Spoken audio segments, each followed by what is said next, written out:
Programa Palavra Espírita, apoio cultural. Odontologia Lauda, o implante que se transforma em sorriso. Sociedade Espírita Estudo e Caridade Lar de Joaquina. Goods e Cookie Casa Criativa, agora juntos para lhe surpreender ainda mais.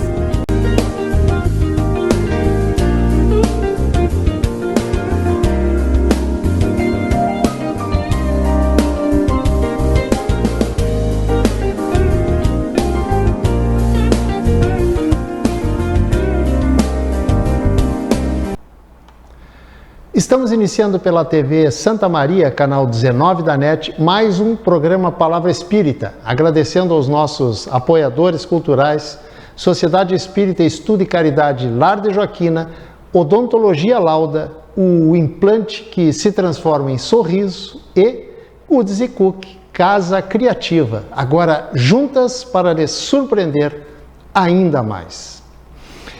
Pois hoje eu vou falar algo sobre que surgiu lá em Paris, lá na longínqua data de 18 de abril de 1857. Vou falar sobre o lançamento de um livro simplesmente maravilhoso e esclarecedor e que modificou a minha visão e a visão de milhões de pessoas sobre a forma de ver a vida, sobre a forma de enxergar o mundo e, principalmente, a forma de entender Deus. Pois naquela data, lá em 18 de abril de 1857, portanto, há 165 anos atrás, era lançado o Livro dos Espíritos. E com ele surgia a doutrina espírita, mais conhecida popularmente como Espiritismo. Mas para você que é espírita, mas nunca leu o Livro dos Espíritos e, portanto, não sabe o que é exatamente o Espiritismo, dá para se dizer, falando de uma forma assim bem simples, que o Espiritismo é um conjunto de ensinamentos trazido pelos espíritos superiores para os espíritos inferiores, que somos, aliás, todos nós. O Espiritismo veio, entre outras coisas, veio amplificar, veio trazer luzes a muitas obscuridades teológicas seculares a partir de uma visão mais abrangente, como eu falei antes, a respeito da vida, do mundo e principalmente de Deus, nos fazendo entender não somente o verdadeiro sentido da nossa existência, mas nos fazer entender também o porquê das dores e dos sofrimentos humanos. E além de tudo isso, convocando o homem a remodelar o seu comportamento através da educação de si mesmo em direção à formação do homem de bem. O homem de bem que é o destino, aliás, de todos nós. O Espiritismo, para quem conhece os seus fundamentos, sabe que ele não é uma religião que prende, que enclausura seus seguidores em verdades imutáveis. Não é também uma filosofia que se perde em conjecturas e teses infundadas e nem uma ciência que se perde em teses, eu diria, insustentáveis. O Espiritismo, através do seu tríplice aspecto, filosofia, ciência e religião, explica e torna claro, sem o ranço do fanatismo religioso e sem a imposição de cima para baixo, temas que há séculos sobrevivem sob o manto do misterioso e do sobrenatural. O Espiritismo não nos diz o que pensar, ele vai mais além. Ele nos pede, ele nos incentiva, ele nos estimula a raciocinar, a usar a razão para que, antes de crer, nós possamos compreender. Pois somente aquele que compreende é capaz de entender a realidade que o cerca, sem direcionar a culpa dos seus infortúnios para ninguém e nem achar que foi abandonado ou castigado por Deus.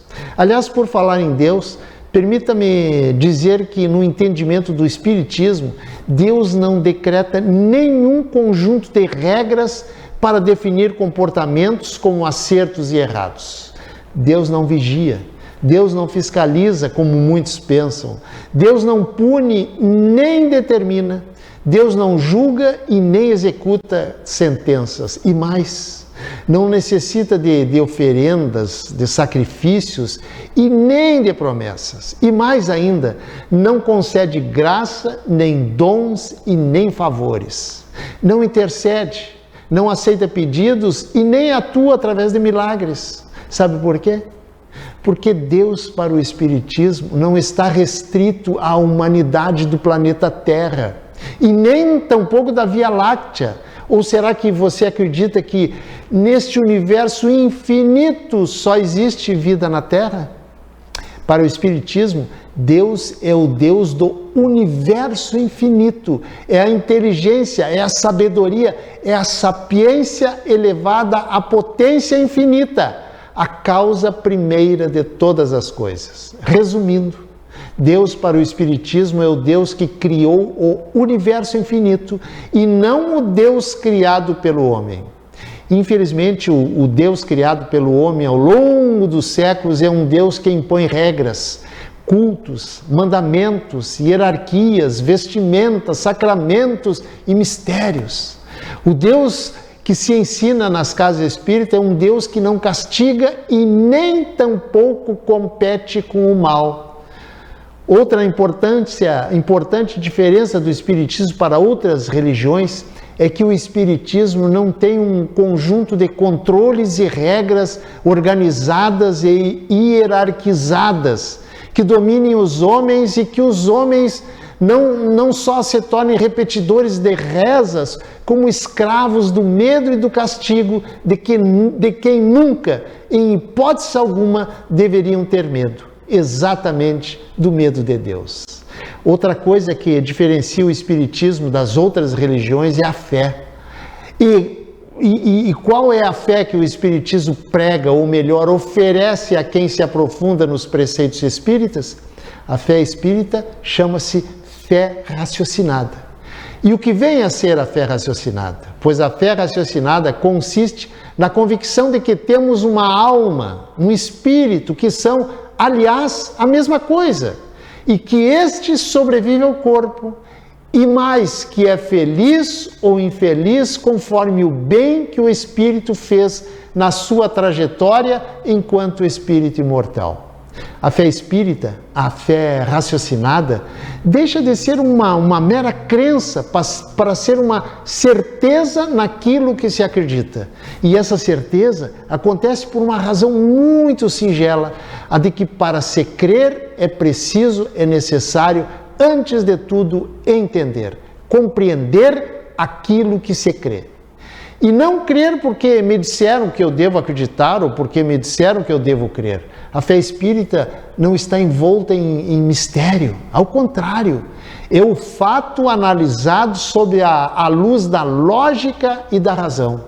A fé espírita é chamada de raciocinada porque não é imposta por exigência, por determinações teológicas, pois se olharmos a fé do ponto de vista religioso, que compõe as diferentes religiões, vamos perceber claramente que essa fé consiste em verdades absolutas e imutáveis, criada pelos próprios homens, os chamados artigos de fé. Ou seja, é uma fé que deve ser aceita do jeito que ela está posta e sem questionamento, mesmo que ela não contenha nenhuma razoabilidade.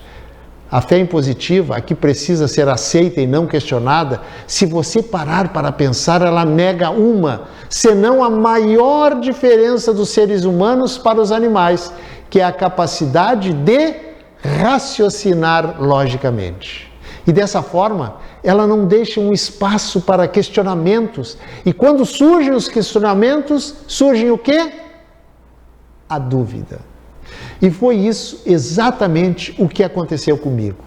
Na minha passagem da adolescência para a vida adulta, eu comecei a questionar algumas coisas que a minha religião na época me impunha como verdade. Eu comecei a questionar como podia Deus, sendo infinito em bondade e amor, permitir que um filho seu fosse para o inferno pelo resto da eternidade, por erros cometidos em uma vida de 70, 80, 90 anos que fosse. 70, 80, 90 ou 1000 anos é um tempo equivalente a um estalar de dedos, a um piscar de olhos perante a eternidade. Eternidade, para quem ainda não parou para pensar, quer dizer não ter fim. E mais, eu pensava se ele, Deus, como sendo conhecedor do passado, do presente e do futuro, permitia nascer alguém que ele, Deus, de antemão já sabia que durante a vida essa pessoa iria cometer erros graves e seria mandada para o inferno eterno. Você acha isso um absurdo? Pois é. Pois foi por esses e outros absurdos e outras aberrações que me obrigaram a acreditar que quando lá pelos meus 20 anos eu li pela primeira vez o Livro dos Espíritos, e lendo aquele livro eu me deparei com aquela lógica e razoabilidade irrefutáveis do Espiritismo, e eu me lembro muito bem que quando eu terminei de lê-lo, o que eu disse para mim mesmo, eu disse: a partir de agora eu sou espírita, pois todas as minhas dúvidas estão aqui respondidas de forma lógica e racional. E a partir daquele momento, eu passei a entender o porquê da dor, o porquê do sofrimento, por que uns nascem assim, outros nascem assado, e mais do que isso, percebi que Deus não era aquele que até então haviam me ensinado, ou seja, que protegia uns e cravava, como se diz na gíria, em outros. Felizmente, e graças àquela leitura desse livro maravilhoso, chamado O Livro dos Espíritos, que me fez entender muitas coisas e me tornar espírita, que eu aprendi a não ter medo do castigo divino, nem do inferno, e nem tampouco do tal juízo final. Verdadeiras aberrações teológicas inventadas, como eu disse antes, pelos homens para colocar medo nos próprios homens, o que faz com que quem acredita nisso, muitas vezes, viva uma vida inteira com medo do inferno e do juízo final. Verdadeiras, como já citei antes e cito novamente, verdadeiras aberrações teológicas e incompatíveis com o Deus de amor infinito e bondade também infinita. Mas a propósito do Livro dos Espíritos, convém ressaltar um detalhe muito importante. O Livro dos Espíritos não é para ser lido como se lê, digamos, um romance. Não, claro que não.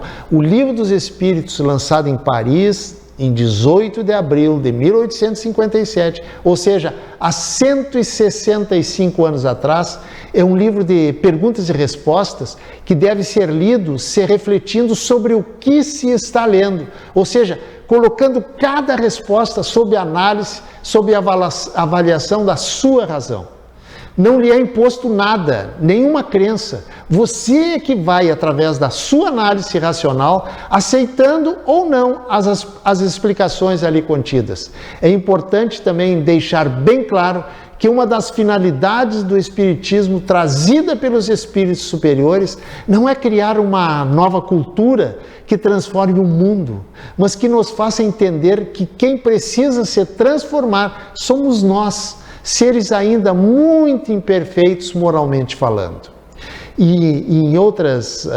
Entre outras finalidades, está a tarefa de difundir a imortalidade da alma, fundamentar a lógica da reencarnação e do intercâmbio entre os mundos, dilatando a visão tacanha e estreita que se perpetua desde tempos imemoriais, calcada na ambiguidade do bem e do mal, do céu e do inferno, de Deus e do diabo e de outras tantas bipolaridades inventadas pelas religiões e que eu poderia citar aqui.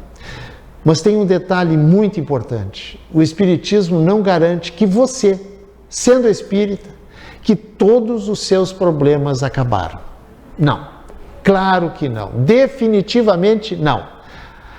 O que o Espiritismo pode fazer por você é trazer esclarecimento, trazer luz às questões nebulosas, não somente em termos religiosos, mas também no que tange à vida e suas dificuldades.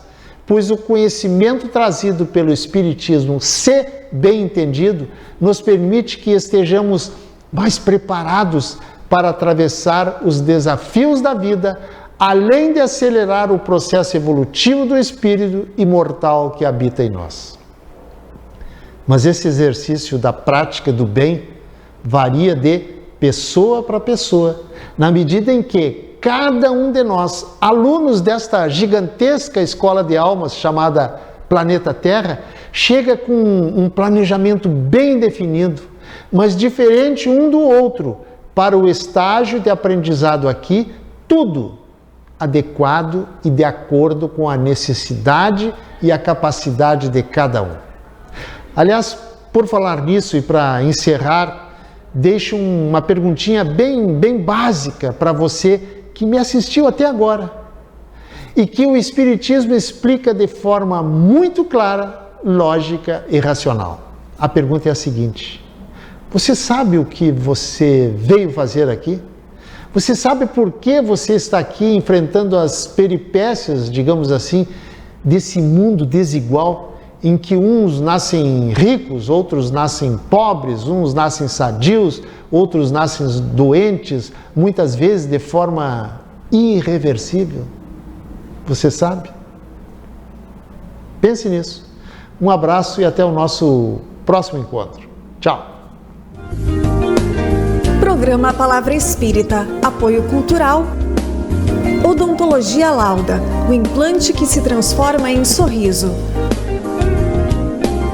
Sociedade Espírita Estudo e Caridade Lar de Joaquina.